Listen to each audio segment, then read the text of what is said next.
এবং ধরেন মাহমুদ ভাই, এরকম একটা রিপোর্ট, যে রিপোর্টটাকে বলা হচ্ছে যে এটা এই রিপোর্টের ভিত্তিতে নুরেমবার্গ ট্রায়ালের মতো একটা ট্রায়াল হতে পারে, জাতিসংঘের যে অকাট্য প্রমাণ, মানে এটাকে আপনি উড়াই দেওয়ার কোনো সুযোগ নাই। জাতিসংঘ যেভাবে তাদের প্রশ্নই অনুসন্ধান আসে না। এবং ফরেনসিক করে, প্রত্যেকটা ছবির ফরেনসিক করে তারা কিন্তু একটা সিদ্ধান্তে উপনীত হয়েছে। তো এখন এর পরেও ধরেন আমরা দেখছি যে আওয়ামী লীগ ধরেন ৩২ নাম্বার ভাঙার পর থেকে বিভিন্ন জনকে হুমকি ধমকি দিয়ে বেড়াচ্ছে, হ্যান করবে, ত্যান করবে, এই হবে, সেই হবে, নানা রকমের। অর্থাৎ এদেরকে ফিরে আসার কোনো সুযোগ আপনি দেখেন? মানে অনেকে বলে, যেমন কদিন আগে আলী রিয়াজ সাহেব বললেন আওয়ামী লীগ ক্ষমা চাইতে পারে, এই করতে পারে, ওই করতে পারে। আপনি কি কোনো স্কোপ দেখেন হাসিনার বা আওয়ামী লীগের প্রত্যাবর্তনের বা জনগণের কাছে যাওয়ার কোনো সুযোগ কি আপনি দেখেন? না, আমি এখানে ক্ষমা চাওয়ার তো কোনো সুযোগ নাই, কারণ এখানে তো ফৌজদারি অপরাধ হয়ে গেছে, তাই না? তারা গণহত্যা করে ফেলেছে, তো এবং গণহত্যা ডাইরেক্ট অর্ডারে হয়েছে হাসিনা। এখানে ক্ষমা তো পরের ব্যাপার। ক্ষমা চাইবে কারা?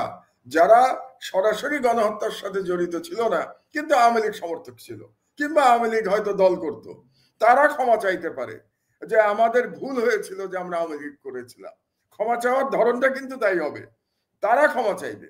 শেখ হাসিনার বা যারা এই গণহত্যার পান্ডা, যারা খুনি হত্যাকারী, তাদের ক্ষমার তো আর কোনো প্রশ্ন এখানে আসে না, তাদের বিচার হতে হবে। ক্ষমার প্রশ্ন এখানে অপ্রাসঙ্গিক। কিন্তু যেটা আপনার খেয়াল করতে হবে যে বাংলাদেশের এক ধরনের সুশীল গ্রুপ আছে, তারা আবার বিবৃতি দেয়, এবং এবারও কিন্তু বিবৃতি দিয়েছে। এবং যারা বিবৃতি দিয়েছে ৩২ নম্বর ভাঙার পরে, আপনি খেয়াল করবেন এই দলটা কারা। এই দলটা আসলে লুকানো আওয়ামী লীগের। তারা আওয়ামী লীগের 15 বছর আওয়ামী ফ্যাসিবাদকে তারা সমর্থন জানিয়েছে। সুলতানা কামাল চক্রবর্তী, আমি একটা নামই যদি বলি, সুলতানা কামাল চক্রবর্তী আওয়ামী লীগের প্রত্যেকটা হত্যাকাণ্ডকে সমর্থন করেছে। ইয়েতে শাপলা চত্বরে যে হত্যাকাণ্ড হয়েছিল সেটাকে সমর্থন করেছে। এবং আওয়ামী লীগের বিরুদ্ধে আপনি, আমি, কিংবা অধিকার, আদিলুর রহমান খান, তিনি যখন রিপোর্ট করছিলেন বাংলাদেশ থেকে, এখন উপদেষ্টা আদিলুর রহমান খান, তিনি যখন জীবনের ঝুঁকি নিয়ে রিপোর্ট করছিলেন যে বাংলাদেশে কিরকম ভাবে মানবাধিকার হরণ হচ্ছে, তার বিরুদ্ধে সুলতানা কামাল চক্রবর্তী ভারতীয় পত্র পত্রিকায় সাক্ষাৎকার দিয়ে বলতো যে আদিলুর রহমান খানের কথা আপনারা বিশ্বাস করবেন না। আদিলুর রহমান খান বিএনপি আমলে কিছুদিন ডেপুটি অ্যাটর্নি জেনারেল ছিল। যেহেতু সে ডেপুটি অ্যাটর্নি জেনারেল ছিল 2001 থেকে 2006 এর মধ্যে, আমার মনে হয় বছর দুয়েক Adilur Rahman Khan deputy attorney general ছিলেন। এই কারণে সুলতানা কামাল চক্রবর্তী বলতে চাইতেন যে আদিলুর রহমান খানের কথা হচ্ছে প্রপাগান্ডা, বাংলাদেশে কোনো হিউম্যান রাইটস ভায়োলেশন হচ্ছে না। অথচ সুলতানা কামাল চক্রবর্তী নিজেকে মানবাধিকার কর্মী দাবি করেন। তো আমি একটা এক্সাম্পল দিয়ে আপনাকে দেখালাম যে এই যে গ্রুপটা, যারা বেসিক্যালি আওয়ামী লীগের এবং কট্টর ভারতপন্থী এবং ভয়ানকভাবে ইসলাম বিদ্বেষী, তারা কিন্তু তাদের কর্মকাণ্ড অব্যাহত রাখবে এবং তারা চেষ্টা করবে আওয়ামী লীগকে পুনর্বাসন, এবং আওয়ামী লীগ পুনর্বাসনের সঙ্গে সঙ্গে তারা কিন্তু ভারতীয় যে হেজিমনি সেটাকে আবার বাংলাদেশে প্রবেশ করাতে চাইবে।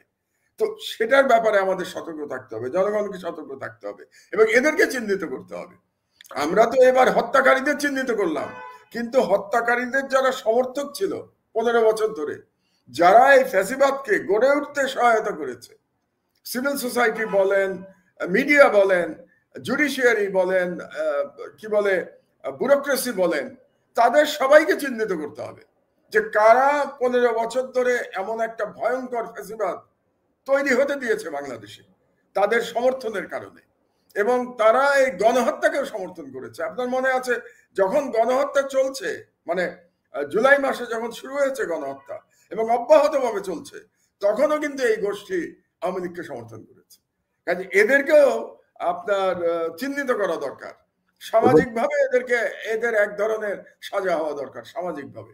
এবং মাহমুদ ভাই, ৩২ নাম্বার ভাঙার পরে যে বিবৃতি বা যে কান্নাকাটি, মানবাধিকার রিপোর্টের পরে, জাতিসংঘের এই রিপোর্টের পরে কিন্তু আমরা কোনো সুশীলকে ওইভাবে দেখছি না, মানে এটাকে সমর্থন করে বা আওয়ামী লীগের প্রতি নিন্দা জানিয়ে বা মানবাধিকারের ব্যাপারে সোচ্চার হয়ে কোনো কথা বলতে আমি এখনো দেখিনি। আপনি দেখেছেন কিনা আমি এখন পর্যন্ত তাদের কোনো সারা শব্দ নাই।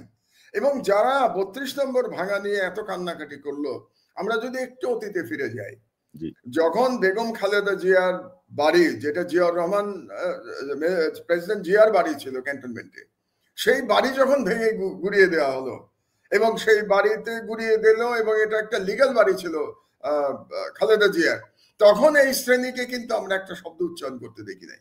এবং আপনার আর একটা মনে আছে কিনা যে পার্লামেন্টে, তথাকথিত পার্লামেন্ট, যেটা একটা ভুয়া পার্লামেন্ট ছিল 15 বছর ধরে, সেই পার্লামেন্টে আওয়ামী লীগের নেতারা অবিরত হুমকি দিত যে জিয়াউর রহমানের মাজারও গুড়িয়ে দেবে। আপনার কি মনে আছে যে জিয়াউর রহমানের মাজার এখান থেকে লাশ উঠিয়ে নিয়ে তারা ইয়েতে নিয়ে যাবে, বগুড়ায় নিয়ে যাবে?